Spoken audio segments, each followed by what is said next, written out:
Hey, I'm Kate. My story ain't like the ones you're used to. It's a bit rough around the edges, kinda like me, I guess. See, I was 5 when my dad decided he'd had enough. Just up and left one day. My mom, Clara, well, she didn't take it too well. Can't say I blame her, but I sure as hell got the short end of the stick. Kate, do your damn chores. Clara's voice would cut through the silence of our small, cluttered house like a knife. She had this way of making me feel like I was nothing but a burden. I'm doing them, Mom. I'd shoot back, trying to keep my voice steady. I learned early on that talking back only made things worse, but sometimes I couldn't help myself. She'd just scoff, muttering something about me being just as useless as my dad. That stung. I didn't even remember him that well, but according to Clara, I was a spitting image, a constant, living reminder of the man who left us. Most days, she'd be out, trying to scrape together a life for us, or that's what she claimed. I spent a lot of nights alone, or worse, with her friends who barely tolerated my presence. Keep an eye on Kate, she'd say, as if I was some pet she couldn't be bothered to care for. The few times she was home, affection was in short supply. A head pat here, a distracted there as I tried to tell her about my day. It was like talking to a wall. One evening, I tried to hug her. I just wanted to feel like her daughter, you know? She stiffened up and pushed me away. What do you want now? She snapped, eyeing me like I'd asked for the moon. Nothing, I mumbled, stepping back. I learned to stop asking for hugs after that. School wasn't much better. I was the quiet kid, the one with the hand-me-down clothes, and the absent mom at every parent-teacher meeting. Why's your mom never here, Kate? The other kids would ask. What was I supposed to say? That she didn't care? One day, Clara came home in a foul mood, worse than usual. She'd had a fight with one of her friends, the kind that was supposed to watch me, but just let me fend for myself. Why can't you be more like other kids, Kate?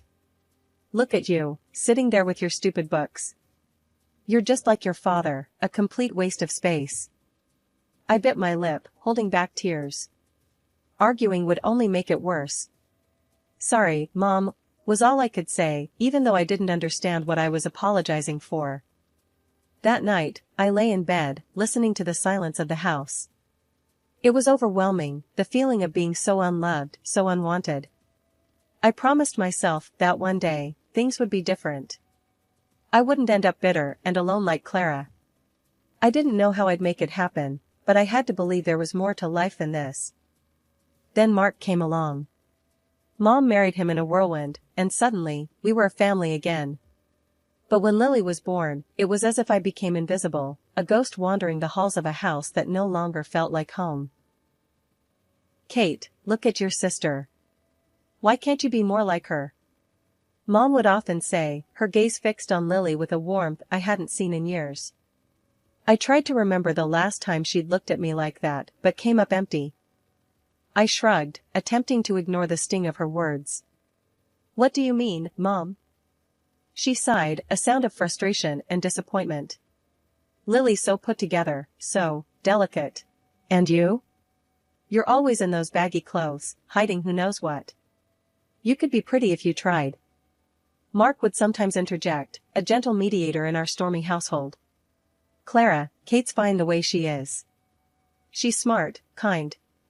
But Mom would cut him off, her voice cold. I'm talking to my daughter, Mark. Stay out of this. The divide between Lily and me grew as she embraced her role as the cherished child. She knew she was the favorite and used it to her advantage, sabotaging me with a smile on her face. Mom, Kate won't share her makeup with me. Lily would lie, knowing full well I had barely enough for myself. I bought that for both of you, Mom would snap at me, without bothering to check the truth. Why do you always have to be so selfish? But I'd start, only to be silenced by a look. Mark, bless his heart, tried to make peace, but his efforts were often in vain. One evening, as I helped Lily with her homework, she deliberately knocked her glass of juice over my papers. Oops, she said, not a hint of remorse in her voice. Lily, Apologize to your sister, Mark said firmly, witnessing the scene. Lily pouted, turning her manipulation skills on. I didn't mean to, Daddy. I'm sorry, Kate. She lied, her apology as empty as her gaze. Mom walked in at the tail end, her eyes darting between us. Without missing a beat, she sided with Lily. Kate, can't you see she's sorry? Stop making a scene and clean this up. Frustration boiling within me, I cleaned up the mess, the injustice of it all burning in my chest. It was always the same, Lily's word against mine, and I was always the villain in Mom's eyes. One day, feeling a mix of desperation and longing for a connection, I called Mark Dad in a moment of vulnerability. It slipped out, natural as breathing, but the fallout was immediate and harsh. Mom's face twisted into a mask of fury. How dare you? You have a father, Kate, and Mark is not him. You're just trying to replace him because he didn't want you. Her words were like a physical blow, knocking the air from my lungs. Mark looked stricken, caught between his wife and stepdaughter, a silent witness to my humiliation. My voice broke, the hurt too deep for tears. I thought. What? That you could just pretend everything's okay?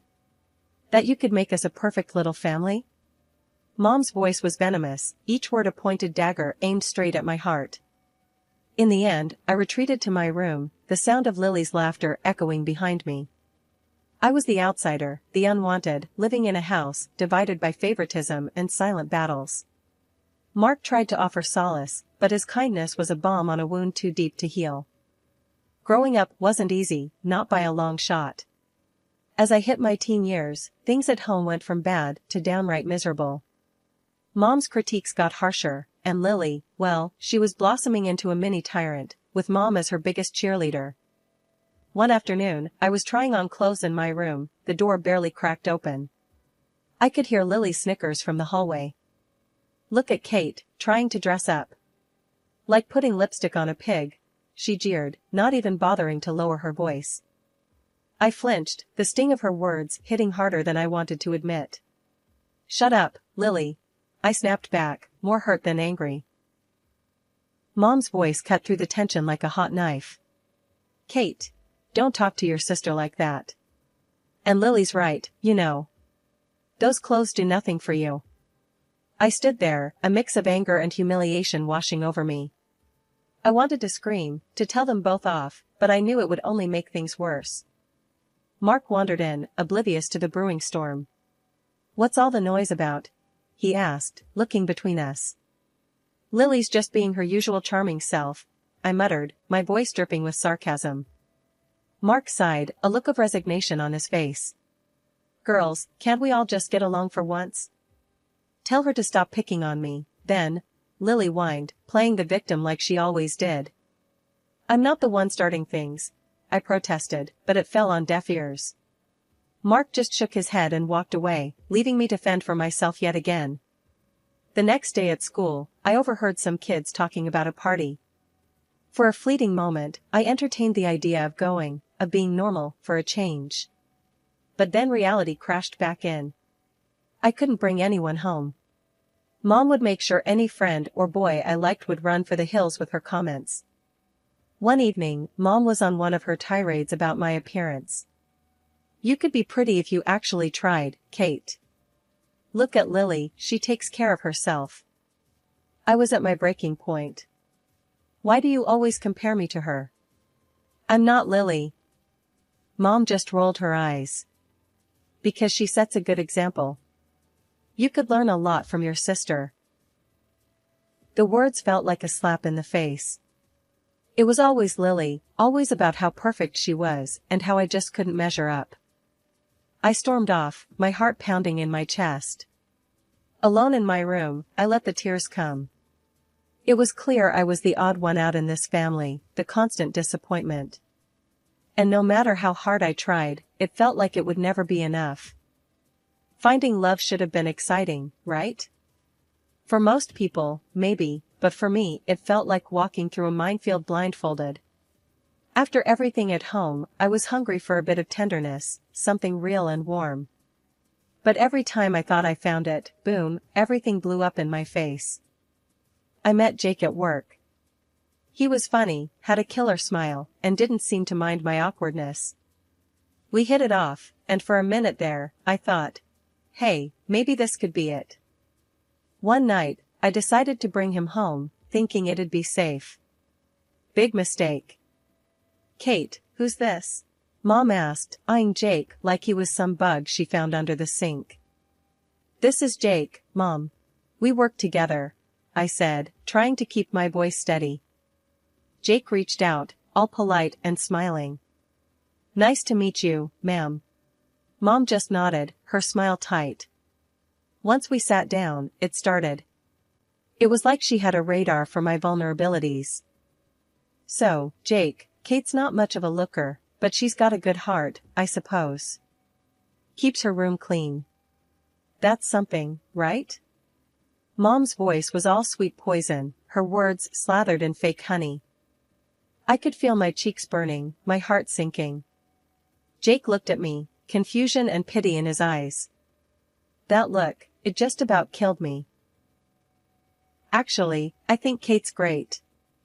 Really smart and funny, Jake said, trying to defend me, but Mom wasn't having it. Oh, sure. But you know, boys always gotta be careful. Girls like Kate, they get clingy, think every date means wedding bells. Mom went on, each word a dagger. The evening couldn't end fast enough. Jake left, and so did any hope of us. He was cool at work, but distant. Couldn't blame him. Who'd want to dive into that hot mess? It wasn't just Jake. There was Tom, Darren, and a few others. Different faces, same story. Mom would either scare them off with her warnings, or Lily would do her part, spilling some made-up scandal about me. I stopped bringing guys home after that. Started meeting them outside, but the damage was done. My confidence was shot. Every date felt like a ticking time bomb, waiting for the moment they'd find out about my crazy family and bail. One night, after another failed date, I came home to find Mark sitting in the living room, alone. Rough night? He asked, the TV casting shadows on his tired face. Yeah, you could say that, I replied, slumping down beside him. Kate, you're a catch, you know that? Any guy would be lucky to have you, Mark said, sincere as always. I wanted to believe him, really, I did. But belief was a luxury I couldn't afford. Not with Mom and Lily always there, ready to remind me I wasn't enough. Thanks, Mark. Just gotta keep looking, right? I forced a smile, but inside, I was crumbling. Yeah, keep looking. He's out there, Kate. Someone will see you for the amazing person you are, Mark encouraged, his optimism a faint light in the darkness. I nodded, not really convinced, but grateful for Mark's belief in me. Maybe one day, I'd find someone who looked past the mess, saw me, and stayed. Until then, I'd keep searching, hoping for a love that could withstand the chaos of my life. A few years down the road, and here I am, Kate, at 27, carving out a slice of life for myself. I've got a decent job as an economist at this big company, and I've been living in my little slice of independence, a small apartment that's all mine. But the real game changer? Meeting Alex. He's not just some guy, he's the guy. The one I can actually picture the whole, till death do us part scenario with. One evening, lounging on my thrift store couch, Alex turned to me, his eyes serious, but kind. Kate, I think it's time we introduce each other to our folks. I mean, if we're serious about this, and I know I am, they should know, right? My stomach did a somersault. Meeting his folks? Sure. My family? That's a whole different ballgame. Alex, you know I'm all in with you, but my family, it's complicated. He took my hand, his thumb brushing against mine. Hey, we all have our brand of crazy at home. How bad can it be? I sighed, spilling the beans about the whole ordeal with Mom and Lily, leaving out no gritty detail. Surprisingly, he didn't bolt. Instead, he squeezed my hand tighter. We'll face them together, he said, and just like that, I felt a bit braver. So, I bit the bullet and called Mark. Out of everyone, he's been a steady rock in the shifting sands of my family drama. Mark, I've got news. I'm seeing someone, Alex, and we're engaged. There was a pause, and then, Kate, that's fantastic. When do we get to meet him? Mark's enthusiasm was like a warm blanket. He didn't skip a beat, jumping straight to when, not if. I let out a breath I didn't know I was holding. Soon, Mark. I'm a bit on edge about Mom and Lily. Don't you worry. I'll smooth things over on this end. Just bring that young man over. It's about time there was some good news around here. Hanging up, I turned to Alex, who'd been watching me with a mix of curiosity and concern. Well, Mark's on board. Looks like we're doing this. He grinned, pulling me into a hug. See? Step 1, down. We'll handle the rest just fine. But as the day approached, I couldn't shake off the nerves. Meeting Alex's folks went better than I could have hoped. They were warm, welcoming, everything you'd want in potential in-laws. It gave me a sliver of hope, maybe too much. Now, as I paced the length of my living room, I tried to muster that same hope for the upcoming dinner at my family's house. Alex, ever the optimist, assured me it'd be all right, but deep down, I knew the storm that was brewing. It was going to be a showdown, my past against my future. But with Alex by my side, I felt a tad more courageous. Still, I couldn't help but run through every possible scenario, each ending more dramatic than the last. Kate, it'll be okay, Alex said, catching me mid-pace and pulling me into his arms. Whatever happens, we're in it together. The air was thick as Alex and I approached my mom's house, both of us bracing for what was coming. Little did we know, the evening had a twist in store. Kate, Alex, finally. Mom greeted us at the door, her usual frostiness replaced by a warmth that felt out of place. As soon as we were settled and introductions were out of the way, the bomb dropped. So, Alex, Kate tells me you're quite the big shot, director of your company and all, Mom said, her eyes lighting up in a way I hadn't seen in years. Alex, ever humble, just nodded. Well, I wouldn't say big shot, but yeah, I've worked my way up. That's all it took. Suddenly, Mom was all smiles and praises, hanging on Alex's every word. The transformation was almost comical if it wasn't so painfully obvious. Dinner was served, and the atmosphere had done a complete 180. Mom was laying it on thick, every other sentence aimed at showcasing how wonderful our family was, especially Lily.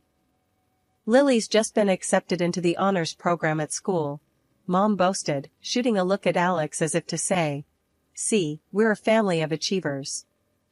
Lily ate up the attention, adding her own embellishments. Yeah, I've always been top of my class. I guess it runs in the family. I couldn't help but roll my eyes. Alex gave my hand a squeeze under the table, a silent show of solidarity. Mark, bless him, tried to keep things balanced, mentioning some of my achievements, but Mom steamrolled over him, redirecting the conversation back to Lily and, whenever possible, Alex's impressive career. As the night wore on, Mom's tactics became even more transparent. She was laying the groundwork, trying to cement a bond with Alex, presumably to ensure her place in what she saw as our newfound fortune. Alex, you must come from a very driven family. It's so important, don't you think, to instill those values in our children? Mom said, her gaze flitting between Alex and Lily. Alex, to his credit, handled it with grace. Absolutely. Hard work and integrity go a long way, he replied, deliberately including me in the conversation with a look. As we made our excuses to leave, Mom was all but hanging off Alex, insisting we visit more often. You must come for dinner again soon, Alex. It's been such a pleasure, she gushed, practically ignoring me as we said our goodbyes. Once in the car, Alex let out a low whistle. Wow, that was something else. Your mom really knows how to lay it on thick. I sighed, leaning back in my seat. Yeah, sorry about that. She sees what she wants to see. Alex took my hand, giving it a reassuring squeeze. Hey, we're in this together, remember? No amount of schmoozing from your mom can change that. The day after the dinner, I was still reeling from Mom's performance when my phone buzzed. It was Alex, and he sounded weird, like he was trying to stay calm but was struggling. Kate, you're not gonna believe this. Your mom, she called me. Alex started, his voice tight. I froze. Called you? How did she even get your number? He sighed. Found it on some work documents you left at their place, I guess. But listen, what she said, it's insane. My heart sank. What did she say, Alex? She asked me to leave you. To marry Lily instead. He blurted out, and I could almost hear his disbelief through the phone. I felt like I'd been punched in the gut. She what? The words felt surreal, like we were talking about someone else's life, not ours. Yeah, I know. It's messed up. But Kate, I have an idea. We can expose her, show everyone what she's really like, Alex said, a determined edge to his voice. Fast forward, and I'm sitting in a cafe, wig and sunglasses on, heart pounding as I watch Alex and my mom at a nearby table. The conversation flows, with my mom laying out her absurd proposal like she's negotiating a business deal, unaware of the dictaphone hidden in Alex's jacket. As the meeting wraps up, my mom leaves the cafe, all smiles and confidence. I watch her go, shaking my head. This was a woman I no longer recognized, a stranger wearing my mother's face. Alex joined me, his face a mix of concern and anger. You okay, Kate? I looked up at him, my decision clear. Yeah, I'm okay. Let's go home. We have a wedding to plan. The day had come for truths to be laid bare, for masks to fall off, revealing the raw reality underneath. I walked into my parents' house, not as the Kate they thought they could manipulate, but as someone who had seen through their deceit. As I stepped in, my mom greeted me with a smug smile, one that made my stomach churn. Well, look who decided to show up. Too bad Alex won't be joining us anymore, right? He's chosen Lily over you. She gloated, her voice dripping with false pity. Mark, standing beside her, looked confused, his eyes shifting between Mom, Lily, and me. What's going on here? He asked, his voice heavy with concern. I didn't respond immediately. Instead, I locked eyes with Alex, who had followed me in. We shared a silent nod, a mutual agreement that it was time to end this charade.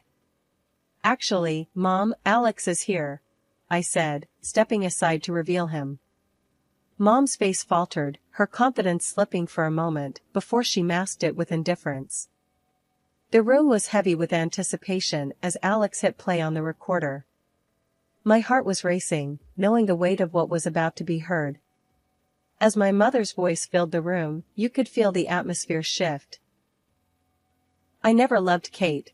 Her voice echoed, each word a dagger. And Mark, I married him for his money, nothing more. The recording stopped, but its impact lingered, heavy and suffocating. The silence that followed was broken only by the sound of my stepfather's voice, strained and full of hurt. I can't believe this, Mark finally spoke, his voice barely above a whisper but carrying a storm of emotions. His gaze shifted from the recorder to my mother, seeking some denial, some sign of remorse. But there was none. Mark stood up, his decision clear in his hardened gaze. That's it. I'm done. I want a divorce, he declared, his voice stronger now, resolved. You need to leave the house. The fallout was immediate. Accusations flew, tears were shed, and the fabric of our family was irreparably torn. My mother and Lily, united in their scheme, were now facing the consequences of their actions, isolated by their own greed and deceit. As for me, standing there amidst the chaos, I felt a strange sense of peace. The truth, as painful as it was, had set me free from the web of lies that had ensnared our lives for too long. In the weeks that followed, I focused on rebuilding, on planning a future with Alex, one based on trust and love. We got married in a small, intimate ceremony, surrounded by friends and those who truly cared for us. Mark was there, his presence a symbol of the family ties that still held, despite everything. Mom and Lily? I made the difficult decision to cut ties. It wasn't easy, but it was necessary for my peace of mind, for my happiness. As Alex and I stood together, hand in hand, I realized that this was just the beginning. A new chapter, free from the shadows of the past, ready to face whatever came our way, together.